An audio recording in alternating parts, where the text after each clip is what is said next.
Good morning, guys. We are here in beautiful Bella Vista Lakes, Arkansas, in Bella Vista, Arkansas. We're right outside of the Walmart home base in Bentonville and pretty close to Rogers, which is famous for Beaver Lake.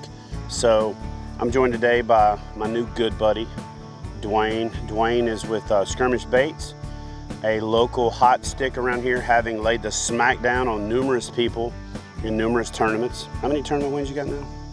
10 tournament wins in this area. So in fact, we came here for a kayak bass fishing tournament this weekend, and there was a whole bunch of people when he showed up was like, oh, we're fishing for second. So anyway, love fishing with guys like this. It helps me learn, it helps you learn, it helps us teach you, and it helps us get better as anglers. So we're gonna get out there and see what we can do. Dwayne, we got overcast. Like, if you couldn't order better topwater weather, like you couldn't sign it up in a selection spreadsheet and check things off. We got a front coming, we got overcast, we got a cool morning, and more importantly, we got the lake to ourselves. Let's go see if we can catch a big one. All right. All right. If you plan on visiting Northwest Arkansas, put Bella Vista Lakes on your list of things to do while you're here.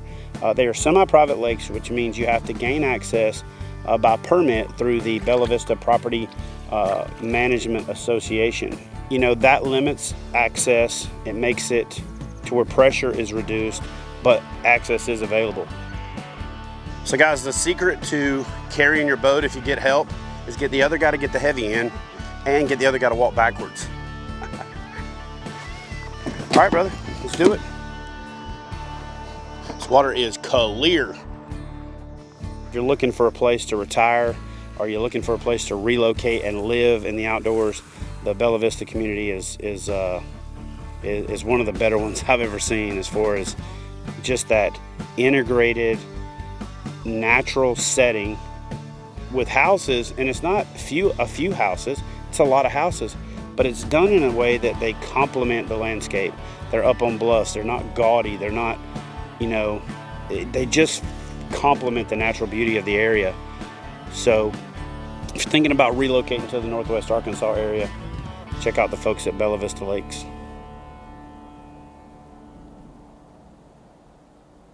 Tell you what, this wind has picked up big time, and when you're fishing this ultra clear water like this, getting too close to the fish is a recipe for disaster. So one of the cool things about this Bonafide SS127 is I've got a lot of internal storage, and with the hatch open in both ways, I can keep my power pole with me.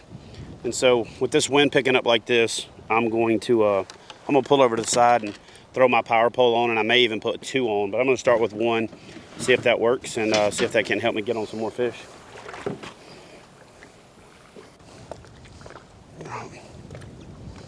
So while I'm back here, let me talk to you about what's really cool about how the stern of this Bonafide SS127 is set up. In the middle here, I've got a motor mount, and didn't bring the motor with me today because I didn't really need it for these smaller lakes. But I've got two power poles set up, and I've got the power poles facing away from each other so I can spread the distance between the poles. Now, I'm gonna start off with one pole, but I actually brought the other pole with me. And with this configuration, what it allows me to do is do with power poles on a kayak what bass boats do, and that is to put the power poles down and hold the boat and keep it from spinning. And so that's especially important when you're fishing into the wind, because otherwise you put your power pole down and then you weather vane back around facing downwind. I like to face into the wind a bit. I have these poles cut down to 4 foot, and I keep them for my river fishing trips. And the two power poles really were a river fishing thing. I got a really short poles. I like to run down the rivers, and when I want to paddle upstream and drop them down to fish up into an eddy or to a pool, that works really well. But it also works great out here on these shallow flats on the lakes. And like I said, I'm gonna start with one. If it gets into the situation where I need another power pole to keep from spinning around, then I'll go ahead and throw the other one in, and we'll be good to go.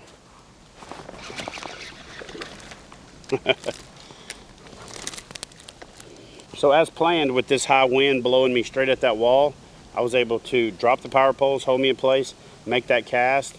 The fish actually swam out with it, and I reeled down and set the hook. But when it comes to catching more fish, and especially catching bigger fish, the power pole is a definite asset. Generally, docks are functional. They serve a purpose of somewhere you to stand in the water, some place for you to park your boat, and some things for you to keep your boat related stuff. What the folks in Arkansas do is the docks here are like an extension of their personality. They have character. Some of them were pretty impressive. In fact, I think a lot of times they serve as a second man cave. I don't own a waterfront home. It is an aspiration of mine. And I have taken a picture of this dock right here so that when I do own a waterfront home, I am able to emulate that. It's got chaise lounges, a bar, a sign that says, "Sorry, we're drinking," and some wicker couches. So, whomever you are, if you happen to see this, well done. A little dude. Hey, there's one.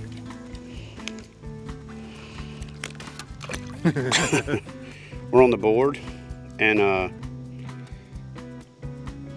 what I caught it on is what I refer to as my rebate concept. I saved these Cinco pieces like that, and Yamamoto makes this little Ned rig head. It's got a wire frame on it, and I just fish it and it stands up on end. So it basically gives you a second life to your Cincos that tear up on one end or the other. You can cut them down and reuse them, and then even after they tear up like this, you can bite them off and then just re-rig them again and catch another fish. So basically a Ned rig concept, just with a button head, jig head, and you just rig that bait on there just like that. Looks like a little French fry, and they eat it. Works really well for smallmouth in the river or for fishing rocky bottoms or near docks with twin flat screen TVs and mounted roosterfish. One of the other things that I found impressive about the Bella Vista community is that the houses, and when I say the houses, I'm not talking about the fact that they were all impressive mansions overlooking a beautiful lake.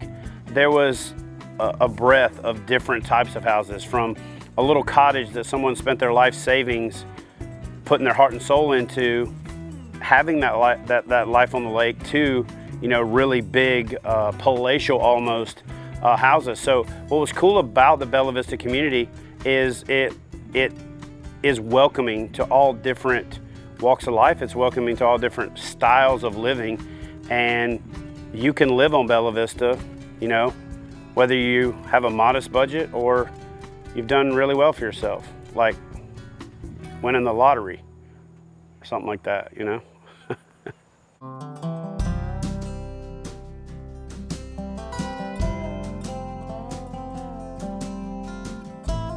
Morning. He's not very talkative today. Of course, I'd be pretty upset if my rod was broken like that too.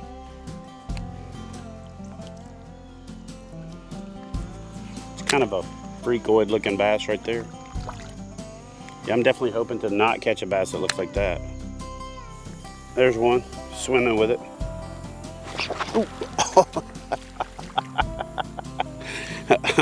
Well, he was no match for the APR. It's only a medium heavy, but he was a medium light. So they're definitely digging the Yamamoto twin tail grub on the Ned rig head. So that's a good little combo. See if I can't find another one off of that tree back in there. Shallow, clear water. That green pumpkin just seems to do the trick. Now, I started out with green pumpkin with the red fleck. I wasn't catching anything. I was using it because the sun wasn't out, but I switched it up to green pumpkin with the black fleck in it, and they just started gobbling it. So caught 4 fish on it already. Nothing big, but as you can see, the paint's getting knocked off the head there. There's a lot of rock down there, so they're in and around those rocks, and they seem to like that twin tail grub. As the sport of kayak fishing has evolved, pedal kayaks have become a mainstay. I prefer to fish from a paddle style kayak, but oftentimes when I'm out fishing, I come across one of these monstrosities right here, and that's a pedal boat. they're frustrating, they're loud, they're obnoxious, they don't do well in the wind. So avoid pedal boats at all costs. Friends don't let friends buy pedal boats. I've been fishing since I was like 1.5 years old. I've always loved fishing. There we go. Having to work it a bit. That's good. I got him and a tree now. Only got a decent one. I'll let this guy go. Skirmish Baits makes custom painted hard baits, and I do all the painting. Caught that one on the crevice critter. This is our newest bait. I was just bouncing that down the steeper bank right here with the trees that had fallen into the water. That one picked it up. We just came out with our A10 A1 crevice critter, and it's a medium diving crankbait. Looks like something else, we won't name a name. We redesigned everything with from the hardware and the internals. It looks a lot like a bait that's famous in this area with a little bit of a twist on it. We've got lead ballast with steel rattles. We beefed up the hardware, and of course they're all custom painted, so you get a true custom paint job. These are not painted overseas. We changed the lip just a little bit. It runs about 9 feet deep. It's been very successful during testing. When we first started, we did just a few hard baits one time, and they sold in just a few minutes. And so ever since then, we've just been doubling what we order and growing over time. Oh, got him. When I was in high school, one time we had a lesson on airbrushing.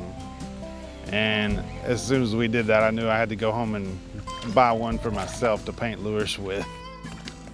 So I just had this little tiny dude hit one of the crankbaits that Dwayne gave me from Skirmish, and he's only about double the size of the crankbait, but he hammered it. Pretty little fish. Not what we're looking for, but pretty little fish. That cricket color, which is the one that Dwayne gave me to fish today, is good. And I like how these baits have a deeper, a lower pitch, more of a knock than a clank. And the pattern on it's really good. Dark back, transitional sides. It's got a little wobble and a little rock. Good action. First cast I had one hit it and miss it. Second cast I caught that little dude.